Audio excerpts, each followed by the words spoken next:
Halo my bro, pada video kali ini kami akan membahas tentang evolusi bounty yang didapatkan kru Mugiwara. Dari bounty pertama mereka, hingga bounty terbaru yang mereka dapat setelah perang Onigashima. Yang pertama ada Jinbei Sang Ksatria Laut. Bounty pertama Jinbei adalah 76 juta, didapatkan ketika dia bergabung ke dalam bajak laut Sun Pirates. Bersama dengan Fisher Tiger, dia beberapa kali ikut andil dalam pertarungan melawan Angkatan Laut. Lalu bounty Jinbei naik menjadi 250 juta setelah ia menjabat sebagai wakil kapten Sun Pirates. Kemudian dia direkrut menjadi Shichibukai, dan harga buronannya pun hilang. Selepas perang di Marineford, bounty Jinbei kembali aktif karena dia keluar dari Shichibukai serta membantu Shirohige dan Luffy mengacaukan eksekusi kematian S. Kemudian bounty-nya meningkat menjadi 438 juta. Domino efek yang dihasilkan oleh Jinbei dimulai ketika dia membantu Luffy untuk mengacaukan pernikahan Sanji dan Pudding, lalu menyerang Big Mom di markasnya. Setelah itu, dia bergabung dengan bajak laut Mugiwara di Wano, dan berhasil mengalahkan salah satu Tobiropo di Perang Besar Onigashima. Setelah rentetan peristiwa tersebut, bounty-nya kembali meningkat menjadi 1 miliar 100 juta, dan menjadi salah satu dari trio monsternya bajak laut Mugiwara. Brock, the Soul King. Bounty pertama Brock didapatkan ketika dia masih hidup, dan bergabung dengan bajak laut Rumbar. Bounty-nya pada saat itu adalah 33 juta. Bounty Brock kemudian naik menjadi 83 juta setelah insiden di Dressrosa. Lucunya adalah pada poster bounty Brock, lebih terlihat seperti poster untuk acara konser musik.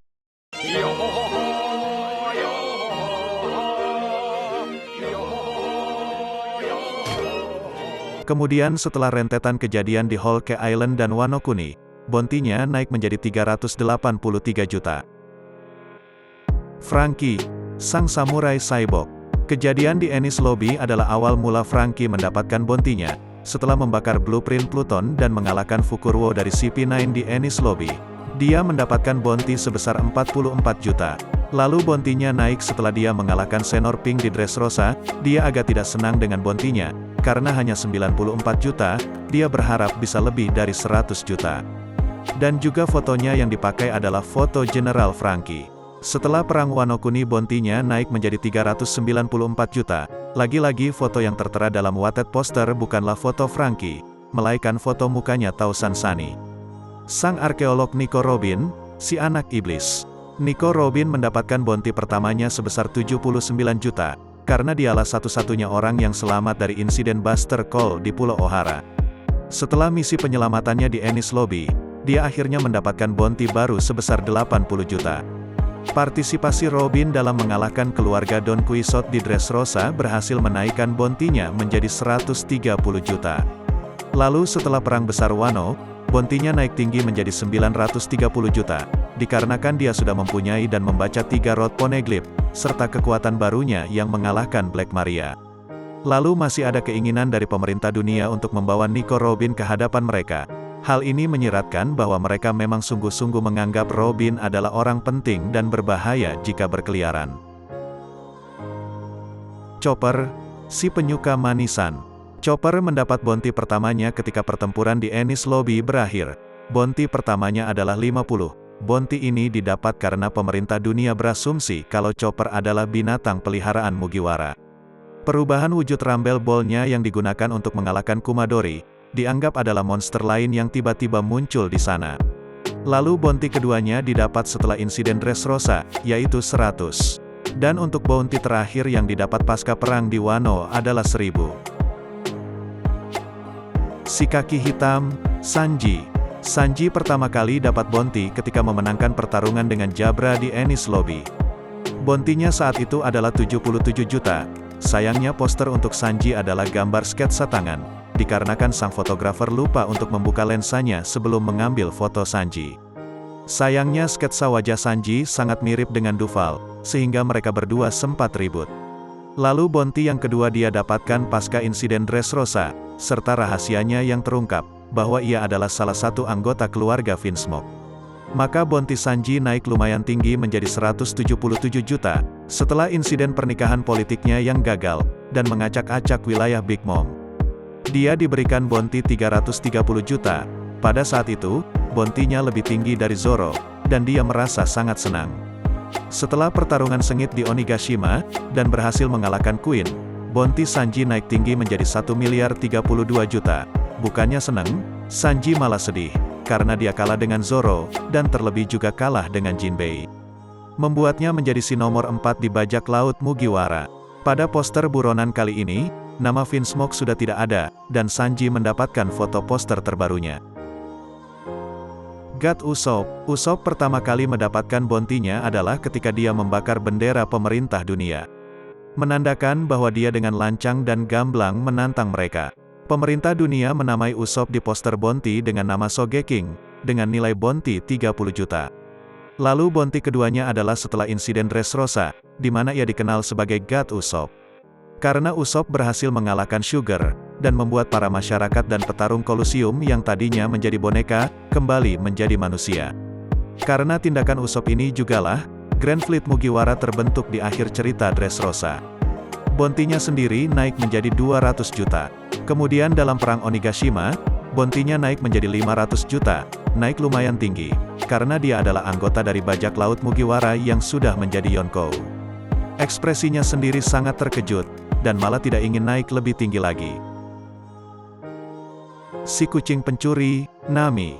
Sama seperti yang lainnya, kebanyakan anggota Mugiwara mendapatkan bounty pertamanya pasca insiden di Enies Lobby. Nami mendapatkan 16 juta dari hasil mengalahkan anggota CP9 bernama Khalifa. Di mana nanti Khalifa akan hadir di film One Piece Red. Kemudian bounty-nya naik sedikit pasca perang di Dressrosa menjadi 66 juta. Sama seperti Usopp, Franky dan Brock. Karena dia diketahui sebagai salah satu komandan bajak laut Yonkou, maka bounty-nya naik menjadi 366 juta.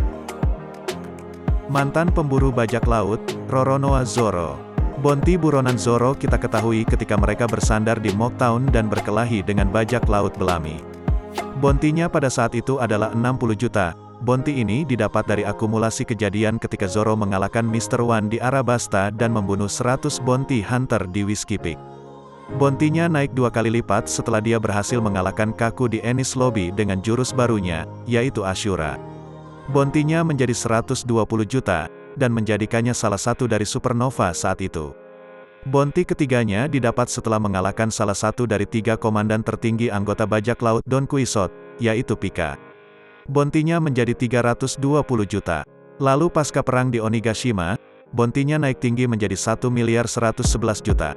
Tidak heran karena selain dia mengalahkan King, dia juga mendapatkan pedang Enma, dan menjadi salah satu dari 5 orang yang bertarung melawan Big Mom dan Kaido di atap Onigashima. Serta Zoro menjadi orang pertama yang melukai Kaido dari ke-5 orang yang ada di sana. Sang Yonkou, Monkey D. Luffy. Luffy pertama kali mendapatkan bounty-nya ketika mengalahkan Arlong dan menyelamatkan Nami. 30 juta lumayan tinggi untuk bajak laut baru. Ini dikarenakan dia berhasil mengalahkan top 3 bajak laut di East Blue yaitu, Kapten Kuro, Don Krieg dan Arlong. Bounty keduanya tentu saja didapat dari pertarungan hidup dan matinya dengan krokodil. Melawan User Logia tentu saja bukanlah sebuah keunggulan, melainkan kerugian. Tapi Luffy berhasil mengalahkannya, dan perlu dicatat bahwa Crocodile merupakan salah satu dari Shichibukai. Bounty-nya pasca Arabasta adalah 100 juta. Pertarungan di Enies Lobby merupakan salah satu arc terbaik di anime atau manga One Piece. Terbukti pertarungannya banyak yang memorable, terlebih kemajuan kekuatan Luffy yang sangat signifikan. Kita melihat dari Gear Second-nya melawan Blue Eno, hingga Gear Third-nya melawan Rob Lucy. Lalu dia juga melakukan peperangan terhadap pemerintah dunia, maka tidak heran bounty-nya naik menjadi 300 juta. Salah satu pertarungan yang paling menyentuh adalah pertarungan di Marineford. Salah satu perang terbesar di One Piece dengan kerusakan dan korban jiwa terbanyak. Pasca perang mengerikan ini berakhir, Luffy yang hampir mati, mendapatkan bounty sebesar 400 juta. Aliansinya dengan Law untuk meruntuhkan tirani keluarga Don Quixote di kerajaan Dressrosa, berhasil menaiki bounty-nya menjadi 500 juta, plus dia mendapatkan armada Grand Fleet dengan para bajak laut yang kuat. Seperti Cavendish, Sulaiman, Bartolomeo, Sai, Orlombus, Ideo, dan Leo. Misi membawa kembali Sanji ternyata dianggap oleh pemerintah dunia adalah misi untuk mengacaukan pulau yang dikuasai Big Mom, dan mencoba untuk menumbangkannya. Setelah berita yang terlalu dibesar-besarkan oleh Morgan dimuat di koran, dengan headline Luffy beraliansi dengan Jinbei, bajak laut BG, Kaisar, dan Germa untuk mengalahkan Big Mom. Bounty-nya naik sangat besar menjadi 1.500.000.000. Terakhir adalah pertarungan sengit di atap Onigashima dan mengalahkan Kaido serta menghancurkan penjajahan yang dilakukan Beast Pirates terhadap negeri Wano. Serta terkuaknya identitas asli buah iblis Luffy, yang ternyata adalah buah iblis tipe mythical Zoan, yaitu Hito Hito no Mi versi Nika. Di mana buah iblis itu adalah buah iblis yang sangat dijaga kerahasiaannya oleh pemerintah dunia. Bounty-nya naik 2 kali lipat menjadi 3 miliar dan dianugerahkan sebagai Yonkou.